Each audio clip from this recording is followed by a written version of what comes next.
Good morning everyone. Last class में start किए थे solid state first chapter. In that solid the special properties of solid क्या है? Solid state have a definite volume, mass, volume, density and shape, and intermolecular forces of attraction is stronger then in liquid and gas state. तो सबसे ज्यादा जो attraction होता है molecule का सबसे ज्यादा किसमें होता है? सॉलिड स्टेट में। एंड जो चेंज होता है, change of that state into solid to liquid और लिक्विड टू गैस, या directly from solid to gas by increasing the temperature, effect of temperature and pressure to solid state are classified into mainly जो बताया था last class में two types के solids होते हैं, amorphous solid and crystalline solid. Amorphous solid जो उसके examples बताया था हमने, ये टॉपिक जो डिलीट किया है वैसे एमॉर्फस एंड क्रिस्टलाइन, लेकिन उसके एग्जांपल वगैरह याद रखो। एमॉर्फस के एग्जांपल जो बताया था प्लास्टिक्स, ग्लास, कोल, टार, कोल नहीं टार, प्लास्टिक, ग्लास, ये जो एग्जांपल्स है किसके? That is a example of amorphous solid. और बाकी के जो मैक्सिमम सॉलिड्स है, different types of acid solid state में जो होते, या अलग अलग salts, जितने भी salts है, maximum salts that form by metals and non-metal, all these are the example of solids, all the examples of crystalline solid. तो amorphous solid and crystalline solid, the substance which appears like a solid, जो substance solid जैसे तो दिखते but they do not have a regular arrangement of constituent particle, या do not have a regular crystalline structure, यानी solid दिखने के लिए solid जैसे दिखते हैं, जो प्लास्टिक्स वगैरह, प्लास्टिक, रबर वगैरह दिखने के लिए सॉलिड स्टेट है, but they do not have a regular repeating pattern of their constituent particles, that solids are called as the amorphous solid. और जो सेकंड जो टाइप है कौन सा? क्रिस्टलाइन सॉलिड, जो एग्जांपल है साल्ट्स है, मेटल्स है, सभी ये सभी एग्जांपल किसके? क्रिस्टलाइन सॉलिड के। That is a homogeneous solid in which the constituent particles are arranged in a definite repeating pattern। मतलब जो constituent particle जिस particle से solid बना होता है उनका जो अरेंजमेंट होता है रेगुलर होता है, रिपीटिंग होता है, मतलब एक के बाद दूसरा पार्टिकल आए तो दूसरे के बाद फिर से वही रिपीट होगा। तो जो रेगुलर अरेंजमेंट है कॉन्स्टिट्यूएंट पार्टिकल्स की, तो अगर रेगुलर अरेंजमेंट होती है तो that type of solid is called as the crystalline solid. सभी साल्ट्स एग्जांपल ले सकते हैं। Ice, solid ice is also example of crystalline solid. Benzoic acid या अदर जो एसिड्स है, या जो भी सॉलिड स्टेट में ये दो तीन छोड़ के rubber, plastic, glass and tar वगैरह, तो बाकी सबके एग्जांपल याद रखो, that is a crystalline solids. And then जो नेक्स्ट है कुछ प्रॉपर्टीज है सॉलिड्स के, या एमॉर्फस है क्रिस्टलाइन सॉलिड्स के, उसमें दो तीन पॉइंट्स डेफिनेशन वगैरह एग्जाम में आती है, राइट ए शॉर्ट नोट डाउन। तो ये तीन पॉइंट्स थोड़ा पहले क्लियर करेंगे। Number 1,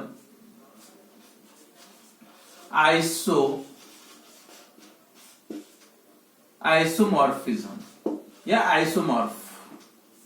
isomorphism that is a phenomenon है, और जो सॉलिड्स होते हैं उसको बोलते हैं आइसोमॉर्फ्स या आइसोमॉर्फिज्म, एंड सेकंड पॉलीमॉर्फिज्म है। तो आइसोमॉर्फिज्म का सबसे पहले मतलब क्या होता है?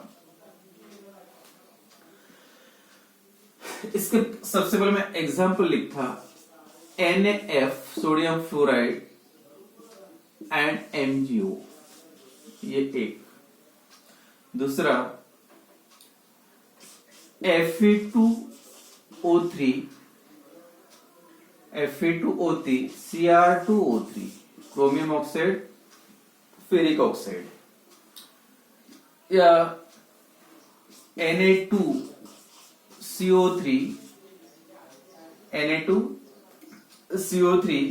और CaCO3। ये जो मैंने पेयर लिखे एग्जांपल 1 2 3, लेकिन इसमें और क्या कह दो NaCl एंड KCl, ये आइसोमॉर्फ्स है। एग्जांपल जो दो कंपाउंड में क्या, आइसो का मतलब होता है सेम, अब मॉर्फ मींस फॉर्म। नंबर 4 वाला एग्जांपल ये नहीं है, याद रखो। जनरली क्या होता है, सोडियम क्लोराइड पोटेशियम क्लोराइड, ये इसके एग्जांपल में आता है, तो याद रखो आइसोमर्स ये नहीं है, सोडियम क्लोराइड एंड पोटेशियम। और ये तीन जो एग्जांपल लिखे, that is the example of isomers and this phenomenon is called as the isomorphism. तो आइसोमर, सबसे पहले यहाँ पे एक पॉइंट क्लियर कर लो, ये जो मैंने पेयर लिखे NF-MgO, इनका जो एटॉमिक रेशियो है, दो एटम है, दो एटम से बना है, 1 सोडियम 1 फ्लोरीन, और इसमें भी देखो 1 मैग्नीशियम 1 ऑक्सीजन, इसका जो रेशियो है एटॉमिक रेशियो 1:1, दोनों का कॉमन है। यानी isomers having same atomic ratio, याद रखो एग्जांपल। आइसोमर्स जो कंपाउंड्स होते हैं उनका एटॉमिक रेशियो सेम है, तब इनको सेकंड आता है, why they are called as the isomers. उसकी डेफिनेशन देखो, 2 or more substances, दो भी हो सकते, दो से ज्यादा, ये दो के मैंने पेयर लिखे, 2 or more substances या 2 or more crystalline substances, सिर्फ क्रिस्टलाइन के लिए बता रहा हूं, 2 or more crystalline substances have same crystalline structure, जो स्ट्रक्चर होता है, अरेंजमेंट होता है एटम का, सिमिलर टाइप का होता है। 2 or more crystalline substances have a same crystalline substance, crystalline structure, जो स्ट्रक्चर होता है वो दोनों कंपाउंड का सेम है, ये दोनों का सेम है या ये दोनों का सेम है, लेकिन इनका सेम नहीं है, याद रखो। ये even though they having same atomic ratio, दोनों का एटॉमिक रेशियो 1:1, ये 1:1 है और ये भी 1 है। एटॉमिक रेशियो, हर एटॉमिक रेशियो सेम है, मतलब वो आइसोमॉर्फस नहीं हो सकते, ठीक है। Sodium chloride and potassium chloride का एटॉमिक रेशियो सेम है, लेकिन वो आइसोमॉर्फस नहीं, क्योंकि दोनों का स्ट्रक्चर सेम नहीं है।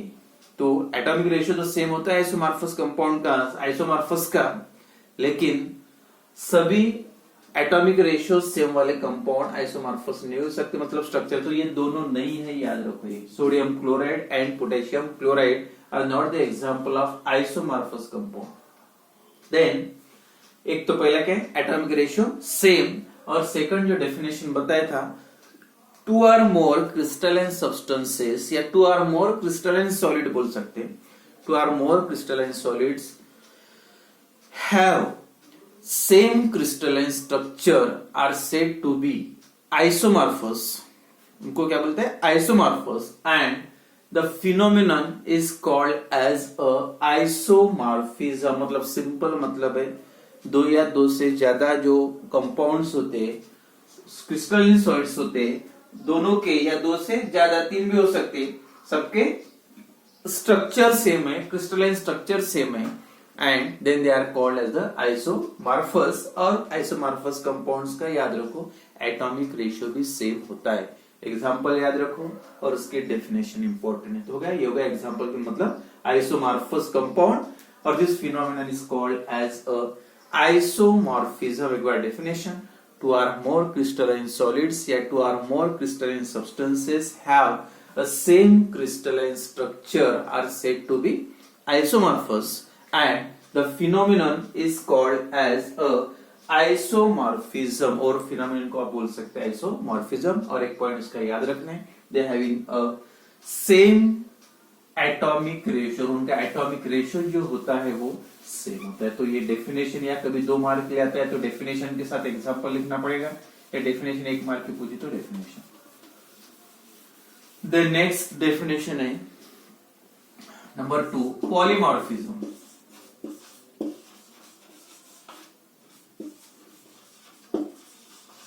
अब पॉलीमॉर्फिज्म, पॉली का मतलब नहीं, उसका अपोजिट पॉलीमॉर्फिज्म, या उसके पहले जो कंपाउंड्स होते हैं उनको क्या बोलना है, पॉलीमॉर्फस। पॉलीमॉर्फस, अब यहाँ पे उल्टा, इसमें पहले इसमें क्या था, आइसोमॉर्फिज्म में 2 या 2 से ज्यादा कंपाउंड का स्ट्रक्चर सेम, और यहाँ पे उल्टा है, एक कंपाउंड है, एक सब्सटेंस है, लेकिन उसके स्ट्रक्चर अलग अलग होते हैं, मतलब पॉलीमॉर्फस। तो क्या लिखना, अ single substance which crystallize in a different form, more than one form, यानी सिंगल सब्सटेंस होता है, but the crystal form under the different condition। a single substance which crystallizes in two or more form under a different condition. Under different condition का मतलब जैसे वो compound या substance बनाने यानी बनाते हैं, अलग अलग कंडीशन यूज करके दो टाइप के बन जाती है। और दो टाइप का मतलब बस केमिकल कंपोजिशन एक ही होता है, सब्सटेंस एक ही होता है, लेकिन वो दोनों के स्ट्रक्चर अलग अलग होते हैं। और उसका जो कॉमन एग्जांपल है आपको पता भी होगा, डायमंड, ग्रेफाइट, कार्बन के फॉर्म है, डायमंड, ग्रेफाइट एंड फ्यूलेरिन करके तीन कार्बन के फॉर्म। और उसको जो आपने इसके पहले भी सुना है, they are also called as the allotropes. मतलब पॉलीमॉर्फस का ही मतलब है allotropes and phenomenon is called as the polymorphism, और उसको आप बोलते हैं allotropy. Single substance that crystallizes into or more form under the different condition is called as a क्या है? Polymorphous single substance that crystallizes into or more form या to a single substance having two or more structure, crystalline structure ऐसे भी लिख सकते हैं। A single substance having a two or more crystalline structure ऐसे लिखो, या single substance that crystallizes in two or more form under the different condition is called as are said to be polymorphous, and the phenomenon is called as the polymorphism। और इसका जो example है polymorphism की मतलब polymorphs के या allotropes के, they are also called as the allotropes. तो कार्बन के जो तीन फॉर्म बताए, डायमंड, ग्रेफाइट,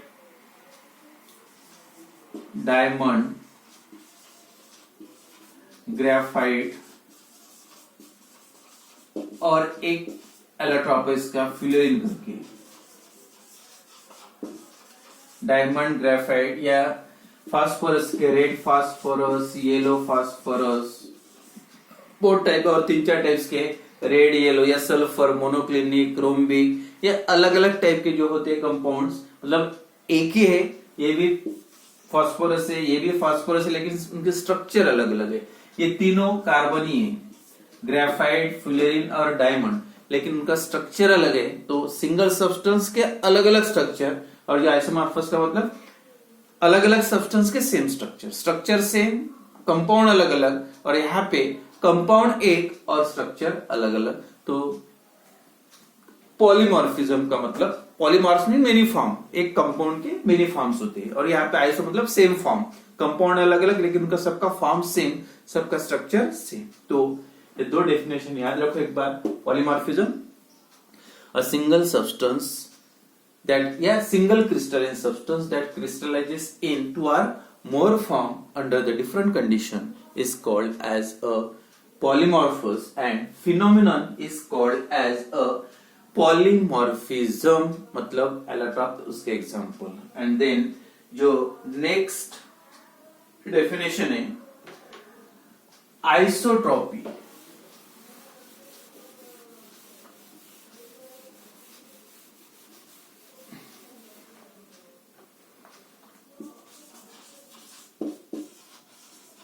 आइसोट्रॉपी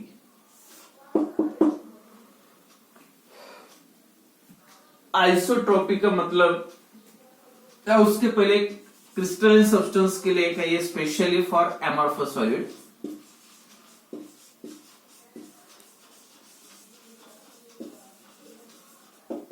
और क्रिस्टल अन आइसोट्रॉपी, और that is only for a crystalline solid.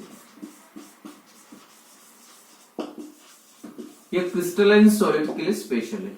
अब देखो जो बताया था, क्रिस्टलाइन सॉलिड जो होते हैं उनका जो अरेंजमेंट होता है, they are arrange in a definite repeating pattern. जैसे NaCl का स्ट्रक्चर क्रिस्टल बना है, तो ये अगर पार्टिकल में सोडियम की निकालूंगा तो दूसरे अगर Cl की निकलना है तो ये Cl के फॉर एग्जाम्पल। तो अब अगर देखोगे यहाँ पे जो अरेंजमेंट है एकदम रेगुलर अरेंजमेंट है, रिपीटिंग अरेंजमेंट है, एक के बाद एक रिपीट हो रहा। जैसे एक सेंटर में उसके सराउंडिंग में ये चार है, या दूसरा एक सेंटर में उसके और दो हो गए, पूरा क्रिस्टलाइन स्ट्रक्चर, एक के सराउंडिंग में चार है, इसके सराउंडिंग में ये चार है। तो ये जो अरेंजमेंट दिख रहा है regular repeating arrangement of constituent particle, एक के बाद दूसरा आ रहा, तो इस टाइप से अरेंजमेंट होता है, तो it's called the crystalline solid. And when the physical properties, कुछ फिजिकल प्रॉपर्टीज है, that is a dielectric constant, electrical conductivity RI मतलब रिफ्रैक्टिव इंडेक्स, ये जो प्रॉपर्टीज है, फिजिकल प्रॉपर्टीज है ये क्रिस्टल की, अगर डायरेक्शन चेंज करके मेजर करोगे, जो refractive index sine I upon sine R अलग अलग डायरेक्शन से मेजर करोगे तो उसकी वैल्यू भी चेंज हो जाती है, यानी सभी डायरेक्शन में वैल्यू सेम नहीं आती है. जैसे ये डायरेक्शन में अगर लाइट पास करोगे आप, तो इसका मतलब उसके जो लाइट के कांटेक्ट में सिर्फ ये पार्टिकल आ रहे हैं, या यहां से पास करोगे तो छोटे छोटे पार्टिकल आ रहे हैं, या ऐसे पास करोगे डायगोनली एक पार्टिकल दूसरा ये अलग, यानी हर डायरेक्शन चेंज करोगे तो मेजर करते टाइम की प्रॉपर्टीज की वैल्यू, तो डायरेक्शन चेंज करने से वैल्यू चेंज होती है, and that is only in case of crystalline substance. ये नहीं है डेफिनेशन आपको बोर्ड के एग्जाम के लिए, लेकिन पहले ये बता रहा हूं. तो ability of crystalline substance to change the values of physical property when measured in different direction, यानी अलग अलग डायरेक्शन में अगर प्रॉपर्टीज मेजर करोगे उसकी वैल्यू भी चेंज आती है, तो that is called as the anisotropy, and that is the properties of crystalline solid. तो डायरेक्शन चेंज करोगे तो प्रॉपर्टीज की वैल्यू चेंज होती है, then it is called as the anisotropy, that is a special property of crystalline solid. But यहाँ पे जो definition आपको याद रखना है कौन सी, आइसोट्रॉपी, उसका opposite, and that is for only amorphous solid, और इसके लिए थोड़ा अलग है. एमॉर्फस सॉलिड में अरेंजमेंट ठीक नहीं होता है, उनका जो स्ट्रक्चर होता है लाइक लिक्विड स्टेट, लिक्विड का जैसे स्ट्रक्चर होता है उस टाइप से एमॉर्फस सॉलिड का होता है. और जैसे वाटर है, कोई भी डायरेक्शन में मेजर करो, जैसे रिफ्रैक्टिव इंडेक्स, कोई भी डायरेक्शन में मेजर करो तो उसकी प्रॉपर्टीज की वैल्यू चेंज नहीं होती, और चेंज नहीं होती जब कोई भी डायरेक्शन लो वैल्यू सेम ही आती है, and that is called the isotropy. तो इसकी डेफिनेशन क्या रहेगी, the ability of amorphous solid, not crystalline, the ability of amorphous solid which ability of amorphous solid to exhibit the identical properties even though measure in a different direction, यानी different direction में से measure करने के बाद भी अगर property same आती है, that is called as the isotropy. The ability of amorphous solid to exhibit the identical properties even though measure in different direction. Direction अलग रहने के, मेजर अलग अलग डायरेक्शन में से भी मेजर करने के बाद अगर प्रॉपर्टी की वैल्यू सेम आती है, then it is called as the isotropy, and it is a special property of किसकी प्रॉपर्टी, एमॉर्फस की. और क्रिस्टलाइन की कौन सी प्रॉपर्टी होती है, दैट इज अनआइसोट्रॉपी. मतलब crystalline solids are anisotropic in nature while amorphous solids are isotropic in nature. मतलब कोई भी डायरेक्शन में मेजर करो आंसर उतना ही आता है, और क्रिस्टलाइन में ऐसा नहीं होता, डायरेक्शन चेंज करोगे तो वैल्यू चेंज होती है. Means crystalline solids are anisotropic while amorphous solids are isotropic in nature.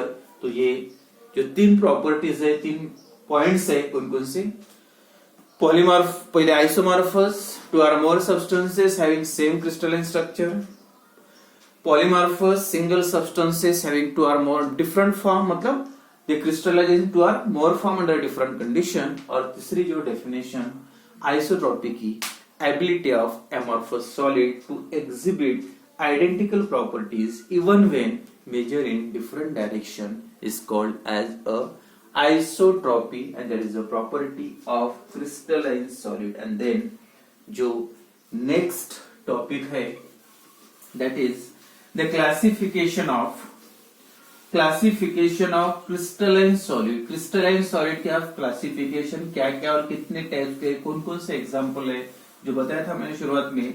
All the salts, जितने भी साल्ट्स है, मेटल्स है, जो सॉलिड फॉर्म में होते हैं, all they are crystalline in nature. Crystalline nature का मतलब क्रिस्टलाइन सॉलिड या crystalline crystal, because they are having a regular arrangement of their constituent particles. तो अब वो जो क्रिस्टलाइन सॉलिड है, क्रिस्टलाइन सॉलिड, क्रिस्टलाइन सॉलिड है, classification of crystalline solids, they are classified into, और ये जो क्लासिफिकेशन है ऑन द बेसिस ऑफ, वो जो क्रिस्टलाइन सॉलिड बने उनके कॉन्स्टिट्यूएंट पार्टिकल्स कौन से कॉन्स्टिट्यूएंट पार्टिकल से, रिपीट होने वाले पार्टिकल कौन से। अब रिपीट होने वाले पार्टिकल क्या क्या हो सकते हैं, it may be atom, it may be molecule, atom और molecules and also sometime ion, जैसे साल्ट्स होता है NaCl, KCl, साल्ट्स में जो कॉन्स्टिट्यूएंट पार्टिकल्स होते हैं मतलब वो सॉलिड बना होता है, किससे बना होता है, आयन से, कैटायंस एंड अनायन से। मेटेलिक सॉलिड जो मेटल कैटायन से बना होता है, या मॉलिक्यूलर सॉलिड, मॉलिक्यूल रिपीट होते हैं, या कोवैलेंट सॉलिड में एटम रिपीट होते हैं। तो कौन से कॉन्स्टिट्यूएंट पार्टिकल से वो सॉलिड बना है और उसमें जो अट्रैक्शन होता है मॉलिक्यूल का, that is inter molecular forces of attraction, inter atomic या inter ionic forces of attraction. तो फोर्सेस ऑफ अट्रैक्शन कौन कौन से, constituent particles कौन से, on that basis there are total 4 types of main crystalline solid. In that first solid is ionic crystal or solid, ionic crystal or solid। तो उसमें 2 marker, right A short note on ionic solid और आयनिक crystal. तो इसमें जो main 3 कम से कम 4 points expected 2 mark का क्वेश्चन आता है। तो ionic solid, all this salt, जितने भी साल्ट्स है, sodium chloride, potassium chloride, aluminium chloride, zinc chloride, copper sulphate, zinc sulphate, aluminium sulphate, या सभी के सभी जितने भी साल्ट्स है, all this salts are the example of, किसका एग्जांपल है, all this salts are the example of, that is ionic solid, मतलब they are form by the combination of cations and अनायन, charge ions, और charge ions का मतलब है cations and अनायन। तो ये जो एग्जांपल है उसका कंप्लीट डिस्क्रिप्शन है आयनिक सॉलिड का या आयनिक क्रिस्टल का, कल देखेंगे।